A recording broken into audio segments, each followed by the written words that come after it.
Well, welcome back, everybody, from our break and our interesting conversation. So now we have another presentation, and I'd like to welcome Genevieve Carle, who has, as a member of the Feng Shui Society, has served on the executive committee.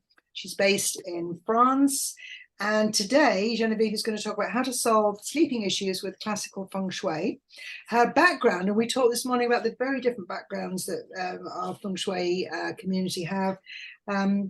Genevieve's background was in finance, and her life took her to the East, to Hong Kong, and she trained with masters there. So she did a lot of training in classical Feng Shui.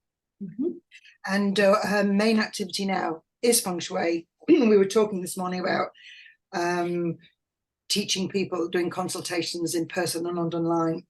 Genevieve has one of the 3 accredited schools that the Feng Shui Society has, and she does training in her home base in Versailles in France, and also a lot of training internationally. So Genevieve, welcome. And this subject on sleep is most welcome, I'm sure, to most people. So I'm going to hand over to you, and thank you for joining us. Okay, thank you very much, Ina. So hi, everyone. So yes, today we're going to go through the different steps of a case study I did in Hong Kong in 2014. My purpose today is to explain the different steps of this case study. And in the last part of the presentation, I'm going to share the way I give feedback to my client, because I think this is something very important. So this is something to do a Feng Shui evaluation, Feng Shui analysis, and this is something else actually to give feedback to someone that doesn't know anything about Feng Shui. So the first step of the Feng Shui evaluation starts with the question as, why do we do the Feng Shui evaluation? So this why starts with understanding the client's needs. So here in this evaluation, I made sure to understand the client's needs. So to give you a bit of context about this evaluation, so I was in Hong Kong at the time, so I was working mostly with the, I would say, expat community in Hong Kong, with French people, English, China, British, English, American, Australian, actually everyone except Chinese people. And so my client was a Frenchman living in France, sleeping with absolutely no issues. He moves to Hong Kong and is not sleeping well. So he led some time to adjust to the new city, the new country, his new life, the new flat, the new bedroom, the new everything. But after a few months in his new flat, he's still not sleeping. So this is where he called me. I've got to admit someone else. So I did 3 visits for this case study. So the first visit was to actually collect as much information as I could.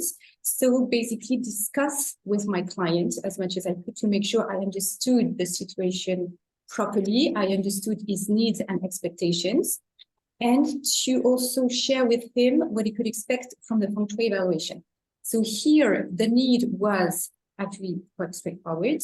He was sleeping with no issue. He moves to a new place and he has issues sleeping. So here we clearly have sleeping issues related to the space. So this is where Feng Shui is actually very relevant to solve his issue. Therefore, my focus during the Feng Shui evaluation was on yin energies and the bedrooms to understand the situation and see how we could solve the situation. Then from this, I could define the structure of my Feng Shui evaluation, and especially the tools I was going to use. So I used Feng Shui, Flying Stars, Compass Tool, and the Mingwa. Therefore, I needed his address to go on site. The floor plan. So luckily enough, he provided me with a floor plan. So the only thing I had to check is that the floor plan was accurate and to scale. I took the orientation with my local compass, and I needed to get the dates of birth, so of my clients, and also the date of birth of the building. Actually, it was a period 8 building. And so from this, I was able to define the structure of my Feng Shui evaluations. So actually, I did 2 on-site visits. So the first one to collect information, discuss a lot with my clients. Second one to give him feedback. And a third visit, which I did remotely. So it was a follow-up visit, because what I like to do is when my clients put the solutions in place, I like to follow up to see if everything's going on finely, or if we need to make some adjustments. And so when you have the structure of the Feng Shui evaluation, you can do the quotation. So all the steps of the Feng Shui evaluation. So we start with Feng School outside. So in a Feng Shui evaluation, classical Feng Shui, we always start with looking at the energies we have outside. Because what you have outside, in the outside environments, might have an impact inside, on the indoors. So here, you have a global view of Hong Kong Island. You see of the north of Hong Kong Island. And his building was located here in the neighborhood called Mid-Levels. And actually, it was quite perfect in terms of location. You have the building here. So the facing was towards Hong Kong and the Hong Kong harbor. So basically, you have an open view on central Hong Kong with the Bank of China and everything, and the sea. So the view was fine. Then at the back of this building here, we have Victoria Peak, which is like a hill, I would say. So he had this hill behind the building, which was good protection, and lots of trees, greens, nature, actually. So all here, very good energies. So far, so good. So now if we have a closer look at this building, still outside. So this is this building here. So here, so Mid-Levels is a residential area, but still very young. So you see here, we have a lot of buildings, lots of roads, so it's all very busy, very active, very young. So we have the hospital, which is also a lot of young energy, because it's always very active, very busy, very noisy. So a lot of young energy outside. So now, if we have a look at the balance between yin and yang energies outside this building, so this is this building, this is the facing side. On the left side of the facing, we have the dragon, yang energy. So we have a high dragon with high yang energy, lots of yang energy. And on the right side of the facing, we don't have anything.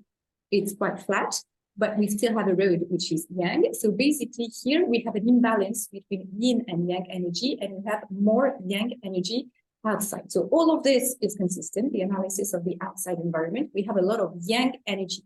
So this might be an explanation for why is not sleeping well, because when we are focusing on sleeping, we are focusing on yin energy, because sleeping is a yin activity, passive, so we need strong yin energy to sleep properly. Here we have a lot of yang energy, so this is a first something, so we can find out finding from the study of the outdoor environment. So now let's see what we have inside by the study of Feng Shui inside. So this is the floor plan of this flat. So here we have, so the entrance of the flat is here, and this is the facing side here. And here we have the bedrooms. So this is this building. So its flat was located on this side of the building. This is the facing side. Here we have the living room, here we have the master bedroom, and here we have the bedrooms. So the first thing we can say about the study of this floor plan is that it's more or less a rectangle. So it's quite a rational shape. So this is good, actually, in Feng Shui, because it allows a good flow of qi everywhere in the whole flat. So that's good. So now if we focus more on the master bedroom, where he's sleeping at the moment here, what can we say in terms of Feng Shui? So the shape and the size of the room are just fine. This is quite a big bedroom, actually. The shape is fine, mostly rectangular.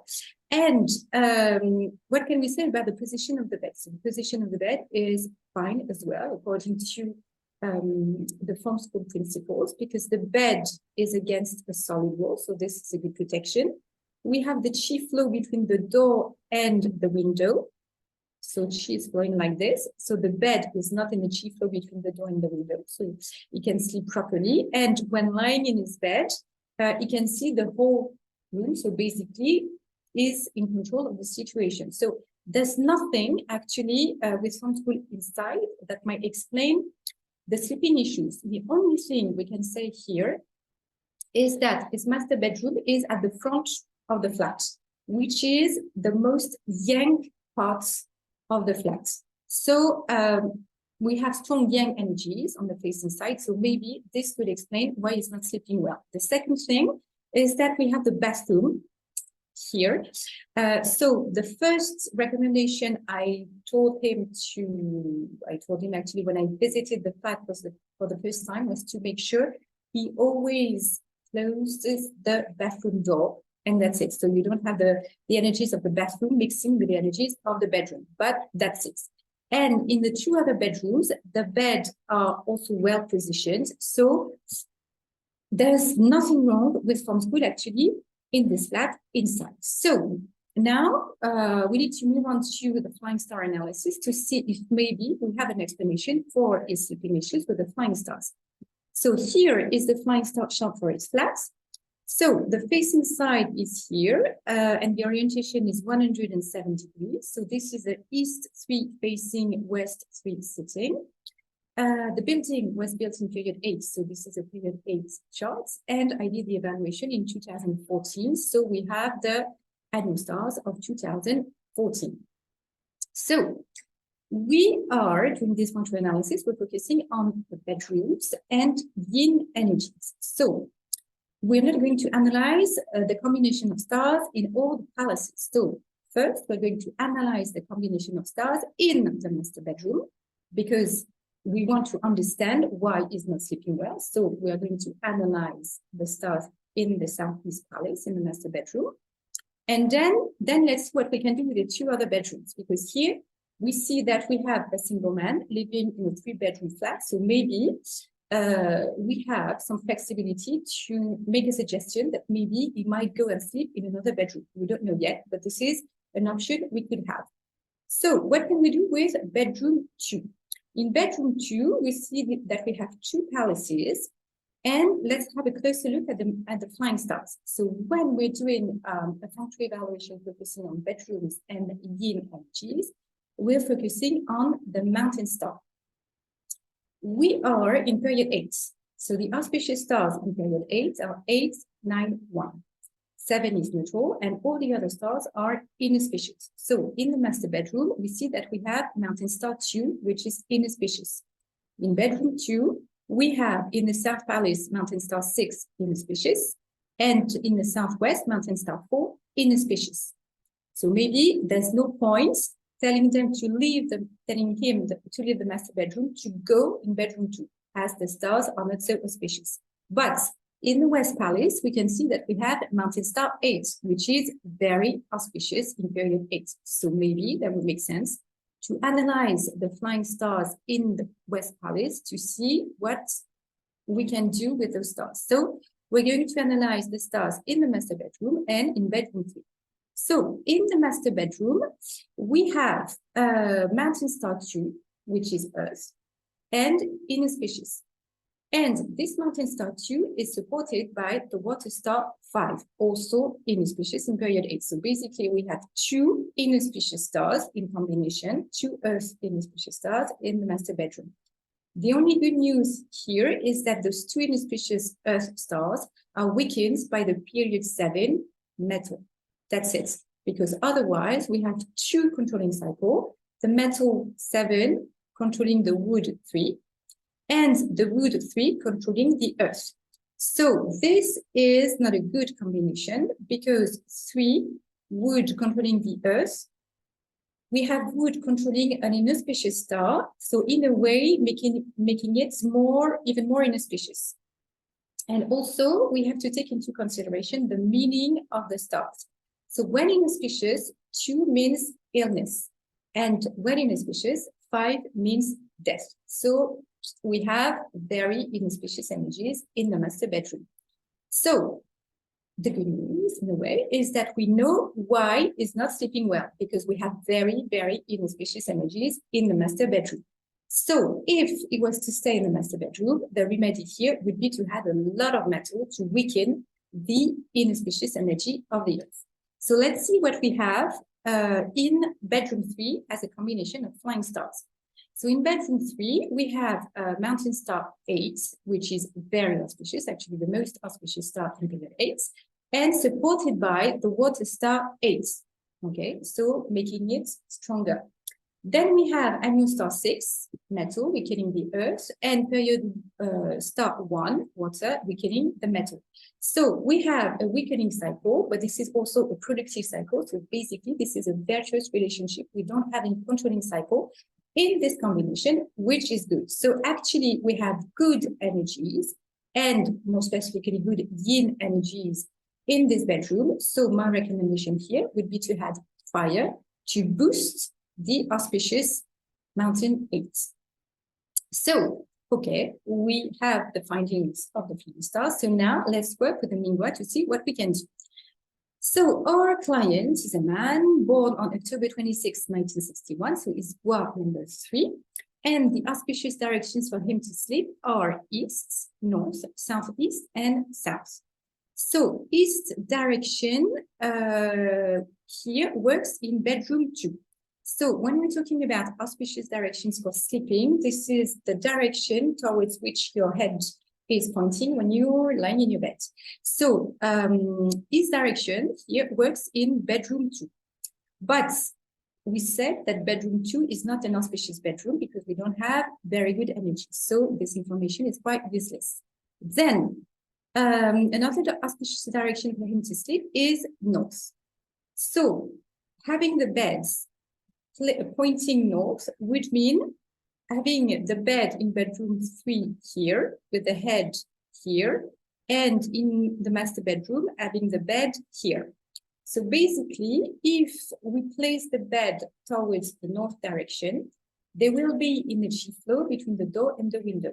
So in this case, the Mingwa recommendation is in contradiction with the principles of Feng Shui. So we're not going to use the Mingwa. The 2 main pillars of a Feng Shui evaluation are Feng Shui and flying stars. If the Mingwa is consistent with the conclusions of Feng Shui and flying stars, we use the Mingwas. If they're in contradiction, we just ignore the Mingwa to focus on Feng Shui and flying stars. Then the third direction is southeast. Southeast is not parallel to the wall, so we're not going to use it. And the last direction is south, which is already the direction in which the beds are placed in the master bedroom and bedroom 3. So this is good. So now we're done with our analysis. So we have the final solutions for our case. So the first recommendation would be to open the windows every day. So this is not a recommendation specific to this case and this man. This is a general recommendation we can make in Feng Shui, because opening the windows every day allows to improve the air quality and the qi to be renewed. So this is very auspicious. Now, the best option here in this flat would be for our client to move to bedroom 3, because we have the best energies in bedroom 3, and this is on the yin side of the flat. Right, bedroom 3 is here, so on the sitting side of the flat where we have the strongest yin energies, good for sleeping. So this would be our recommendation. Recommendation would be also to add fire to boost the good energies of the mountain 8 and add a lot of yin accessories, because we've seen when we've done the analysis outside that we have strong yang energy outside. So to try and compensate the strong yang energy we have outside, we need to bring a lot of yin energy inside. So bringing yin energy means making a sweet and soft, cozy atmosphere inside. So my recommendation here would be to put curtains on the windows, different lighting sources, lots of carpets, cushions, blankets on the bed to make everything comfy and inviting. So that would be the best option. Move to bedroom 3. If he wants to stay in the master bedroom, we need to weaken the energies we have in the master bedroom. So we need to add a lot of metal to exhaust the earth, right? And still create a yin atmosphere by adding a lot of yin accessories, just as I said for bedroom 3. So this is the conclusion of a Feng Shui analysis. So now, how do we give feedback to the clients? So what I like to do when I'm giving feedback to my client is to write a Feng Shui report, because most of the time, our clients don't know a lot about Feng Shui. So when you are giving the conclusions of the Feng Shui analysis and you're explaining what you've done, they might be a bit overwhelmed with information. It's a lot to process for them. And you want to be sure they get the message. So if they have something in writing and you're explaining to them orally, it's two different sources of information. So I think it's easier for them to understand what you're saying. And also, once you're gone, they have this written trace to refer to. So I think it's good to give them a written Feng Shui report. Now, the feedback has to be solution-oriented, because what your client wants at the end of the day is to know what they would need to implement in their home. So your job as a Feng Shui consultant is to make the link between the Feng Shui concepts from school, flying stars, miroirs, and the really down-to-earth solutions they will need to implement in their flat, in their home. So you have to be very practical, to be very specific, and to provide all options. So when it's possible, when you have several options, so they have a choice. What I like to do also is to use visuals, provide visuals, because it's very practical, and it might help the client to understand what you're saying. So for instance, if we said, okay, the good option is to move to bedroom 3 and to add fire and to create a yin atmosphere by adding yin accessories, it can help to have pictures of what fire could be, because maybe it's not crystal clear for everyone, and what a yin atmosphere would be as well. So here, I put picture of a yin bedroom, because fire element works as actual fire. So you can use candles that you light up. So here you need to be specific, like you said, you need to have 5 candles, for instance, and you light them 2 hours a day, but you need to, of course, keep an eye on them. Or you can use also colors, given that the actual element is more effective than the colors. So here I put a reddish bedroom, where the red is not too bright, because a very shiny red would be yang and then could disturb the sleep. With a lot of yin accessories, so they have an idea of what a yin bedroom could look like. But if they don't like red, they can stick to neutral colors, but still adding fire. So this is what a fire bedroom could look like. And for the master bedroom, we need to add metal. So this is what a metal bedroom could look like, adding a lot of metal objects. You can add a lot of frames with metal frames, actually, that works as actual metal, so that's good. And here you have a picture of a metal bedroom, so basically plain white. So metal colors are white, gold, and silver. So basically plain white works, but you can create plain white still with a yin atmosphere. Okay, so this could work. So I think this is good to use visuals. So a thing you have to avoid when you're doing a Feng Shui consultation and Feng Shui feedback is to, you have to avoid using fear-based Feng Shui. So here, we've seen that in the master bedroom, we have very inauspicious energies, stars 2 and 5. So there's no way you're telling your client you have energies, illness and death energies. Because if someone comes to my home saying I have illness and death energies in my bedroom, I don't want to set foot again in my bedroom because I'm scared to death, actually. And also, I'm not really keen to listen to the advice this person is going to give to me, right? So basically, you have to be, you have to explain things very diplomatically so people don't get scared, right? But they understand what you're saying. So here, for instance, a good way of putting it would be, so I've understood why you're not sleeping in your current bedroom. It's because it's on the yang side of your flat. So we have some yang energies that are not good for sleeping. So the energies are not very auspicious in this bedroom. So there is an option to stay in this bedroom and add a lot of metal, which would improve the energy of your master bedroom. Or another option would be for you to go and sleep in bedroom 3, which is at the back of your flat. So we have more yin energies in this bedroom. And overall, we have very auspicious energies in this bedroom. But still, to improve the energies of this bedroom, I would recommend you add fire. So this would be a way to putting it.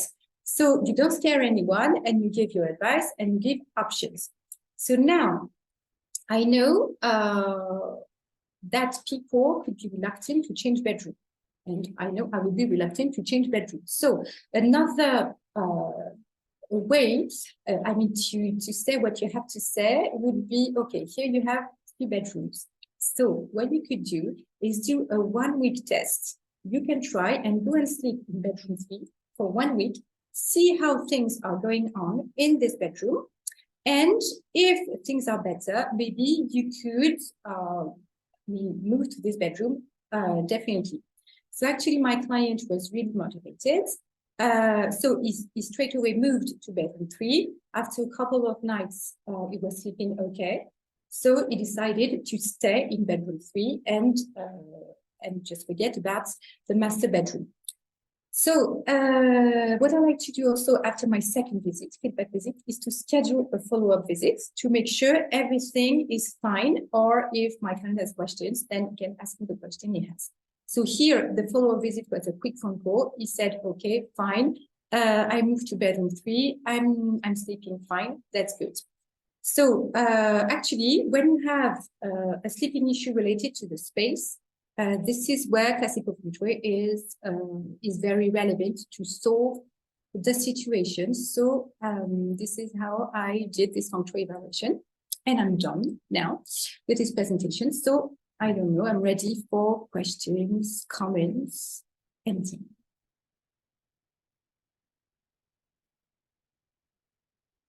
Just unmuting myself, Genevieve.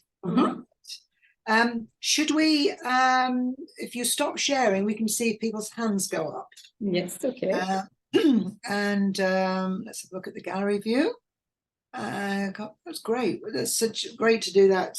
We weren't there at the time, but we've got all your thinking in that, which is great. And sleep's a big problem for people. Any questions about that? Any comments about the approach, about your experience with sleep solutions? It's quite detailed there. And again, I don't know whether you were part of our presentation before, the issue of language came up and how you become that interface between this huge body of knowledge and also recommendations to clients. Dorina, yes, and you're unmuted. You go ahead. Yes, thank you. It was really, really, really interesting and nice.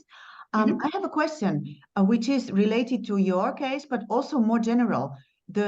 I see a lot in my practice the bathroom issues, which I think yes, there is one solution, but the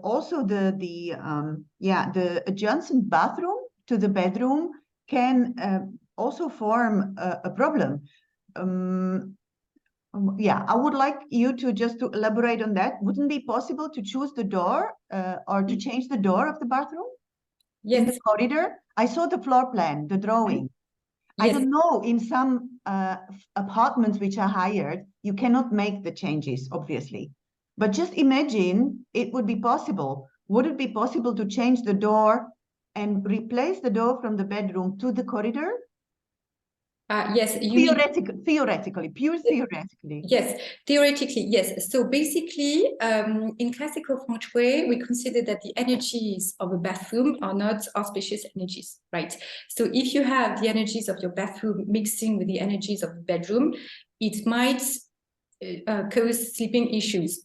So here we have the bathroom in this flat In the master bedroom. was in the master bedroom, but clearly separated. It wasn't another room actually. So we had walls and a door. So my recommendation was to make sure it closed the door actually. Yes, yes, you know, but using the bathroom, when people are using the bathroom, you close the door, but there is humidity. Yes, yes. There is no, and this bathroom had no proper ventilation. So there is activity. Yes. So I think it's just my humble opinion is if they could because the energy of the bathroom in the bedroom, it's a separate room, but you constantly go in and out and you close the door, but the humidity goes out, no? Yes, exactly. So this is far from ideal to have a bathroom, even like a separate room in the bedroom. So I agree with you. So here it was not possible to do the works because it was a rental flat. Yes. So if it's your own flat, you can maybe try and enter the bathroom. Yes. From this is the case, so they are not allowed to make these changes. Yes. Yes, I understand. Thank you. Thank you. All right. Okay. Just going to go to gallery view. Got 1 more minute. Time for one other question or comment before we go on to our next and final presentation of the day. Any other comments? Joy was saying very clear, and obviously you use skillful language with clients, and that's exactly what we're talking about. Moderating what we tell people and how we tell them so that they keep up with us. And yet, as you rightly point out, Genevieve, they're motivated enough to make the change, but not scared into making the change. They're enrolled, and this is the art of learning the language, isn't it, of our different forms of feng shui and our approaches, so that we truly do engage with clients and get them to take on the changes which we feel, as you were saying there, will benefit them. And it was great to do a test like that, a test for a week or whatever, and they got better sleeping. You don't need a lot of explanation, do you? You don't need to give them all the background that you gave us. Just try it and you got the results. So well done. Thank you so much for sharing that. Okay.